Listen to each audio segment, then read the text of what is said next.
सभी मीडिया बंधुओं को बहुत बहुत आभार, धन्यवाद। और आज हम लोगों का 10 लोगों का टीम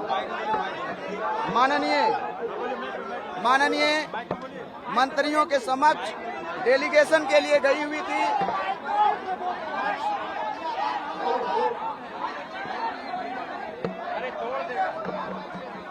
आज हम लोग 10 लोगों का छात्र प्रतिनिधि मंडल माननीय 4 मंत्रियों के समक्ष डेलीगेशन के लिए हम लोग गए हुए थे। वार्ता शुरुआत हुई एकदम पारिवारिक सौहार्द के साथ, सद्भाव के साथ, और हमारी जितनी उचित मांगे थी सभी मांगों को माननीय मंत्रियों के सामने एकत्र करके हम लोग रखे। और मांग का क्या आधार है वो भी हम लोग सभी छात्र प्रतिनिधियों ने, छात्रों ने पूरी विस्तार से हम लोग माननीय मंत्रियों को बताने का काम किया। बड़ा ध्यानपूर्वक उन्होंने सुना और उन्होंने कहा हमारी मांग बिल्कुल जायज है। सीजीएल जेपीएससी का मांग बिल्कुल जायज है। उन्होंने कहा माननीय मुख्यमंत्री जी बहुत संवेदनशील है, लेकिन कम्युनिकेशन गैपिंग था। आपकी मांग और आपका आधार शायद माननीय मंत्रियों को पता नहीं था। तो आज माननीय मंत्रियों को सारी चीजें पता चल गई है। जेएसएससी सीजीएल भी पता चल गया और जेपीएससी भी पता चल गया है।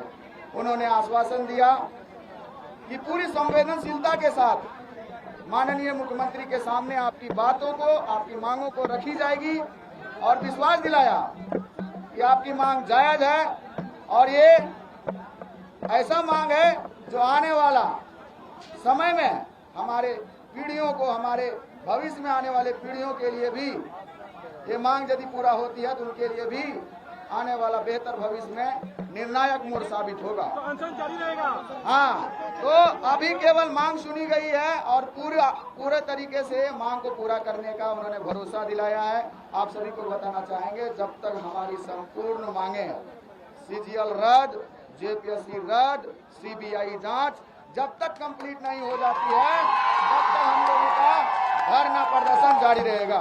कोई समय दिए समय नहीं, समय का तो उन्होंने आश्वासन नहीं दिया है, लेकिन हमारे जो भी एविडेंस थे, जो भी आधार था, उसको लेकर के माननीय मंत्रियों ने कहा कि आप अपना आधार हम लोग तक पहुंचाइए। अनशन जारी रहेगा।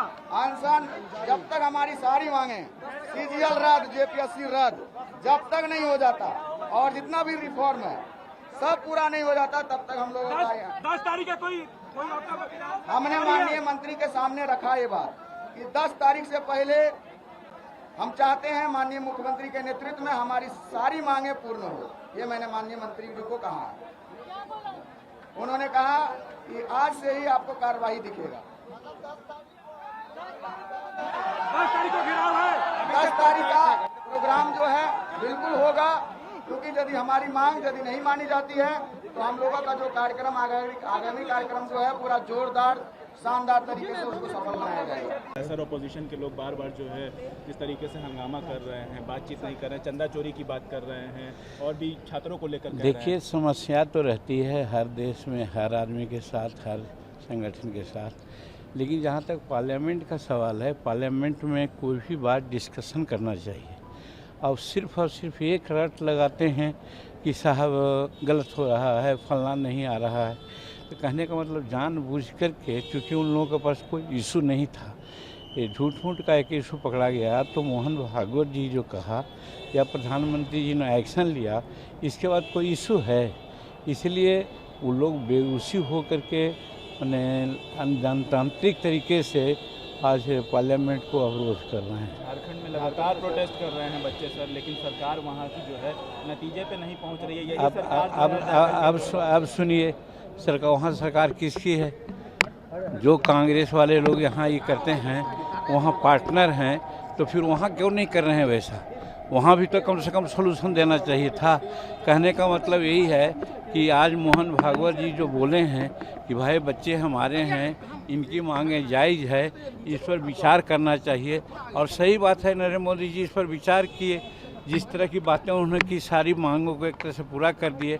अब रही बात की बहुत कड़ा बिल भी पास किया गया है जिससे किसी प्रकार की कोई बातें नहीं होगी, तो अब क्या किया जा सकता है। और जहाँ तक रही बात, बहस होना चाहिए, पार्लियामेंट में बोलते लेकिन एकदम सिर्फ हल्ला कर रहे हैं वो लोग, तो कहने का मतलब जनतंत्र का तकाजा नहीं है और जनतंत्र के विरोधी बात वो लोग कर रहे हैं और इससे कोई फर्क नहीं पड़ने वाला। सर, सम्राट सरकार का सर बड़ा फैसला है सर कि अब SC ST से जो प्रताड़ित सवर्ण होंगे उनके लिए नोडल पदाधिकारी हर एक जिले में नियुक्त होगा सर। बहुत अच्छा उन्होंने किया है। आप जानते हैं ना कि 10% सवर्णों को आरक्षण का काम हमने दिया था, उसी सिलसिले में आज उन्होंने किया है। तो सम्राट जी ने बहुत अच्छा काम किया है, क्योंकि हर जगह हर के साथ कुछ न कुछ दिक्कतें होती है, तो उन दिक्कतों को सुनने के लिए, समझने के लिए अगर नोडल पदाधिकारी की बात की है तो बहुत अच्छा काम किया है। प्रशांत किशोर बांकीपुर उपचुनाव जीत गए हैं सर, कैसे देख रहे हैं? हम इसको बहुत तवज्जो नहीं दे रहे हैं और प्रशांत किशोर हमारे साथ भी, हमारे बहू लड़ रही थी इमामगंज से, तो उस समय भी उनका कैंडिडेट लड़ा था और कैसे लड़ते हैं हम लोगों ने वहाँ देखा है और उसी आधार पर यहाँ पर वो किए हैं। हाँ, ये मैं ज़रूर समझता हूँ कि यहाँ कोऑर्डिनेशन की कमी रही है NDA में, जिसके चलते कुछ दिक्कतें यहाँ आई है। इसमें प्रशांत किशोर का मैं समझता हूँ कि उनको जो आज इस प्रकार का पेपर चयन वाले लोग दे रहे हैं वो कुछ नहीं है, उनका कहीं कोई फॉलोइंग नहीं है और ना कोई काम है। जदयू विधायक कह रहे हैं सर कि नीतीश कुमार को पद से हटाया गया है, ये गंदा मैसेज जनता के बीच में चल गया कि बीजेपी जबरदस्ती नीतीश कुमार को हटाया, जिसके वजह से। देखिए, उनकी अपनी बात है और जहाँ तक NDA की बात है, NDA ने फैसला लिया था और नीतीश कुमार खुद राज्यसभा में जाना चाहते थे। हर कोई का होता है कि सभी जो सदन है उसका हम प्रतिनिधित्व करें, तो यहाँ विधायक रहे हैं, राज्यसभा की विधानसभा का और परिषद के सदस्य रहे हैं, वहाँ MP के सदस्य रहे हैं, माने लोकसभा में, राज्यसभा में वो कहीं नहीं गए थे, तो उनकी अपनी इच्छा थी कि हम राज्यसभा में जाएं और इस पर कोई कुछ कह रहा है तो उसी बातों को तवज्जो नहीं देना। DGP से मिलने गए थे, आज अपराध को लेकर के बातें कही हैं उन्होंने। DGP से कहा है कि बिहार में अपराध बढ़ गए हैं, इस पर संज्ञान लेने की ज़रूरत है, क्या कहिएगा? ये तो समझना चाहिए कि जब यहाँ है कोई छिपाता नहीं है और हर संज्ञान काम के पीछे लोग यही चाहता है कि घटना अगर घटती है तो हम त्वरित एक्शन लेते हैं और एक्शन लिया भी जा रहा है और ऐसे परिस्थिति में अपने पदाधिकारियों को उन्होंने वार्निंग किया है, तो कोई गलत तो नहीं किया है। जदयू के पूर्व विधायक ने कहा है आप बहुत गोपाल मंडल है, मरवा देंगे, ऐसा जदयू के पूर्व विधायक कह रहे हैं। गलत बात है।